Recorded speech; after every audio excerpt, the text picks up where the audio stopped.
Hello, and welcome to episode number 5 of Connecting Jewish Grandparents, the Grand Plan podcast, the place for people who want Jewish connection across generations.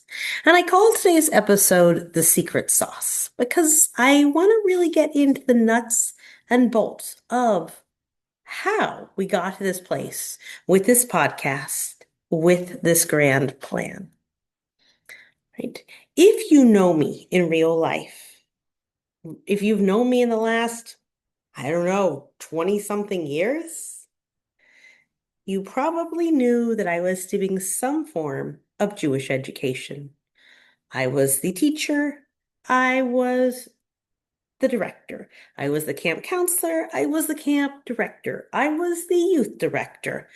Over and over again, I was trying, still am trying, to find the ways to ensure Jewish continuity. Jewish continuity, Jewish continuity, Jewish continuity. I feel like I said it all the time. I did it on college campuses, I did it with young people. I did it, and I did it. And I tried it in so many different ways and different venues.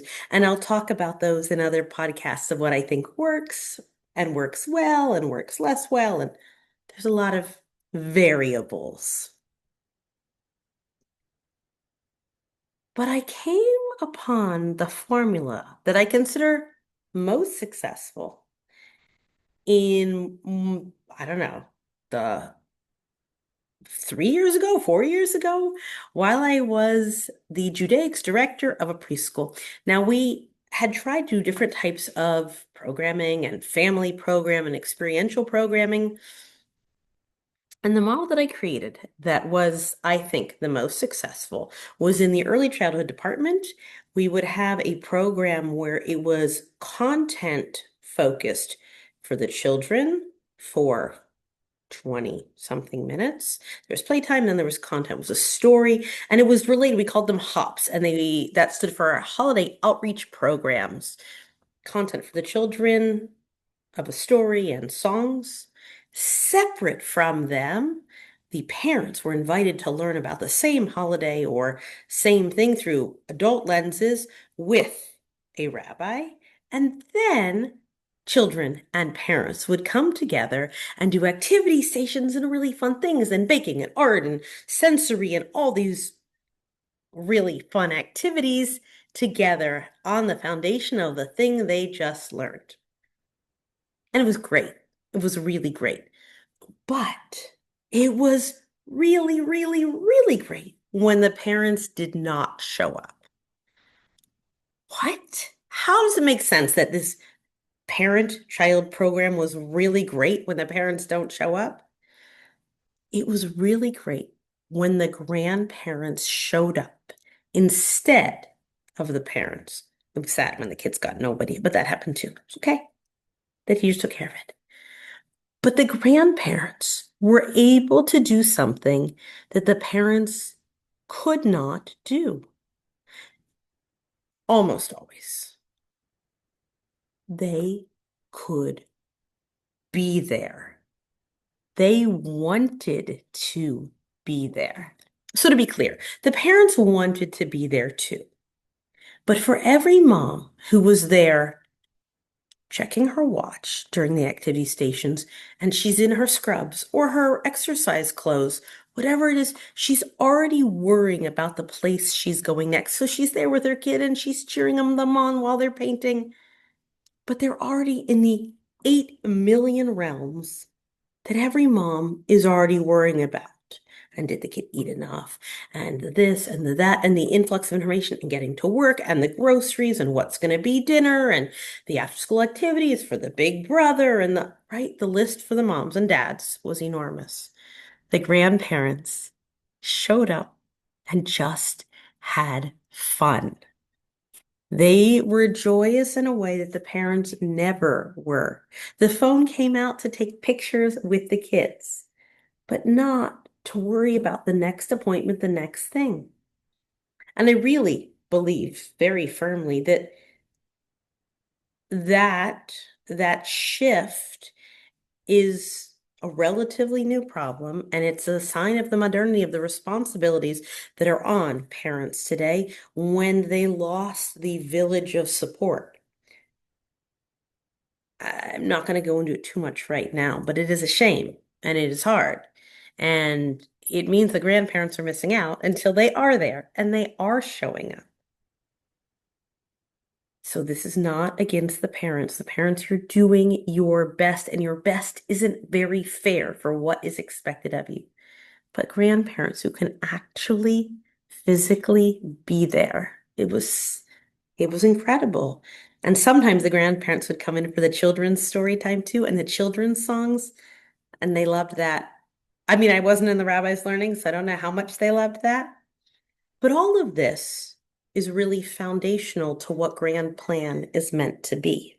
So, Grand Plan, that is kind of the overarching piece of this podcast, but it is how to bring those moments to the grandparents for the sake of what I told you I was always about, which was Jewish continuity.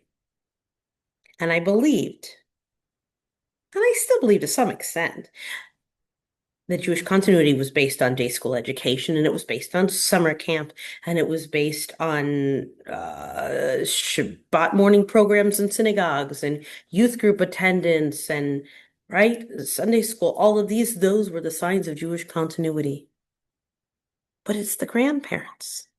It's the human that loves you that shows up for you. There's many studies on the one supportive adult role model is the key to success. For kids that are struggling and have nothing else, they need to have that one adult role model. But hopefully these grandchildren have more than one. It's not about how much can the one teacher give the 5 or 10 or 20 or 40 kids in their class, or the counselor giving to their bunk. It's the grandparent giving to the grandchildren. That is where that real Jewish continuity, Jewish legacy happens. It's right there. And so using the same model that I used in these HOPs, these holiday outreach programs, there is the curriculum, there's the content for the adults to get them on the right page, right?